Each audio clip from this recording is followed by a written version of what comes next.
আসসালামু আলাইকুম ভিউয়ার্স, কেমন আছেন সবাই? আশা করি সবাই অনেক ভালো আছেন। আজকে আপনাদের মাঝে আরেকটি নতুন টিপস নিয়ে হাজির হলাম। সেটা হলো কিভাবে আপনারা ফটোশপ ছাড়াই এমএস ওয়ার্ডের মাধ্যমে পাসপোর্ট সাইজের ছবি তৈরি করবেন। ইভেন একসাথে 1000 পিকচার ছবি তৈরি করতে চাইলেও করতে পারবেন। তো সেই টিপসটাই আপনাদের সাথে আজকে শেয়ার করব। তো চলুন শুরু করা যাক। সর্বপ্রথম আমি এমএস ওয়ার্ডে ওপেন হব। একটা ব্ল্যাঙ্ক পেজ নিব।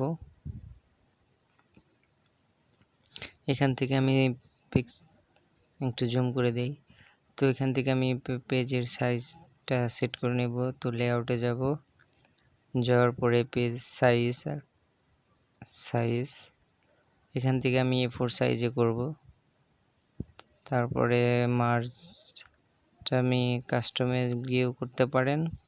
তো আমি ন্যারোটা নেব। ওকে। তো তারপরে যাব হচ্ছে আমি ইনসার্টে, টেবিল, এখান থেকে ইনসার্ট টেবিল।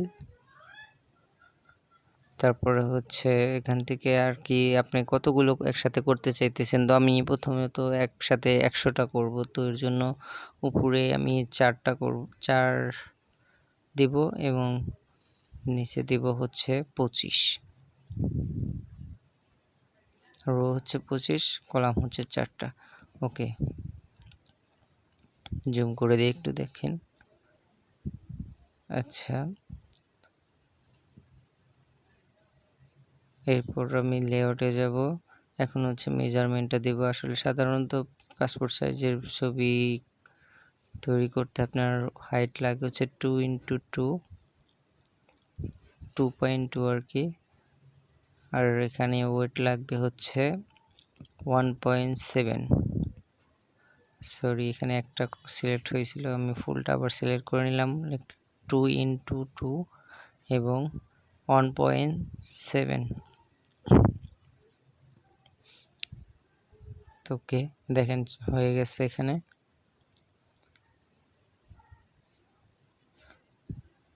জুম করে দেখেন সবগুলো আর কি হয়ে গেছে। এখানে 100টা আর কি ছবি হবে একসাথে। তো এখানে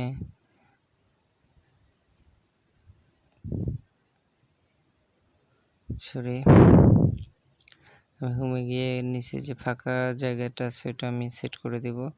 তো এখানে একটু টপটা কমিয়ে দেই, বটমটা কমিয়ে দেই, 3 করে দিলাম।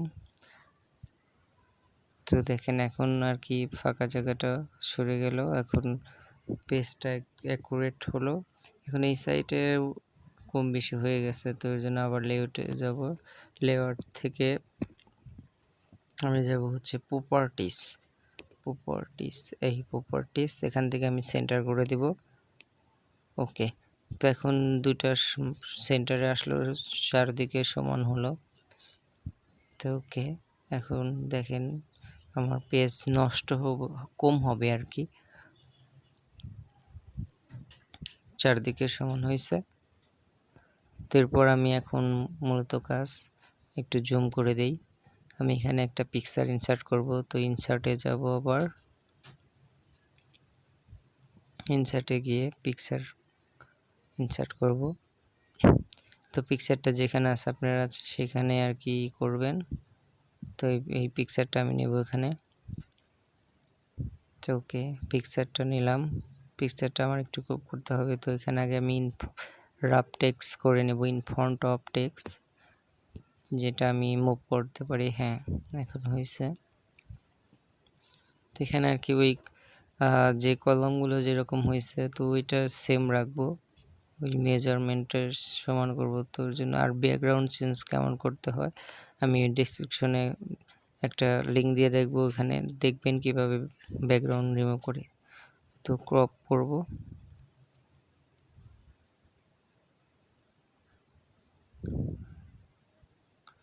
এর আগে আমার একটা ভিডিও করছিলাম, তো ওখানে দেখিয়েছিলাম কিভাবে আর কি ব্যাকগ্রাউন্ড রিমুভ করে। তো আপনারা ওই ভিডিওটা দেখতে পারেন।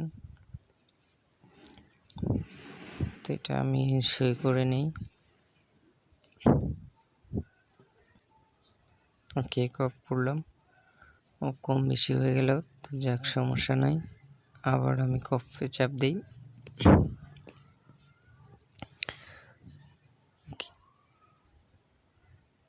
ওকে ওকে, অ্যারো বাটন দিয়ে আর কি করে দিলাম। আবার খুব করে একটু হালকা।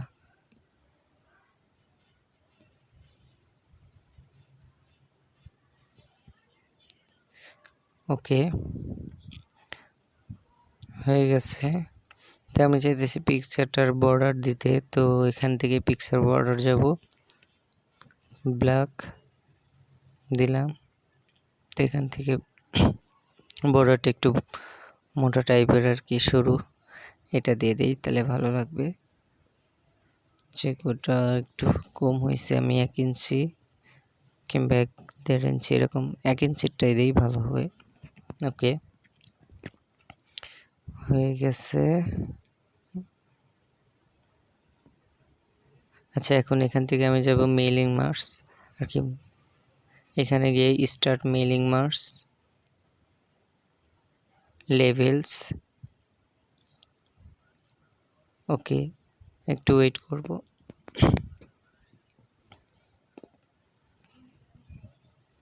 এখানে ভয় পাওয়ার কিছু নেই আর কি।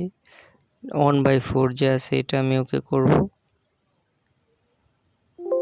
ওকে, আবার ওকে।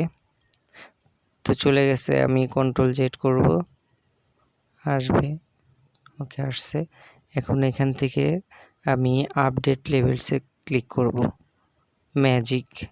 দেখছেন সব আমার হয়ে গেছে এক ক্লিকে আর কি। আমি এখানে 100 পিকচার একসাথে করে ফেললাম। আমি একটু জুম আউট করে দিই, দেখেন সব অটোমেটিক হয়ে গেছে। তো আপনারা চাইলে আরও যত ইচ্ছে করতে পারবেন। তো এখান থেকে আমি টোটাল এটা সিলেক্ট করলাম। আমি চাইতেছি টেবিলটা আর কি বর্ডারটা সরিয়ে দেব। তো এখানে সিলেক্ট করার পরে বর্ডারে যায় নো বর্ডার করে দিলাম, তো যেন পিকচারটা আমার কাটতে সুবিধা হয়। দেখেন সব আলাদা আলাদা হয়ে গেছে, এই যে সুন্দর সব একসাথে হয়ে গেছে। তো এইভাবে চাইলে আপনারা আরও 1 লাখ 2 লাখ যত ইচ্ছে যদি করতে চান করতে পারবেন। তো আমার এই টিপসটি ভালো লাগলে অবশ্যই বন্ধুদের সাথে শেয়ার করবেন এবং আমার চ্যানেলটি সাবস্ক্রাইব করবেন। আর আবার নিত্য নতুন ভিডিও নিয়ে আগামীতে দেখা হবে। ভালো থাকবেন সবাই, সুস্থ থাকুন, এই কামনা করে আজকে শেষ করছি। আসসালামু আলাইকুম।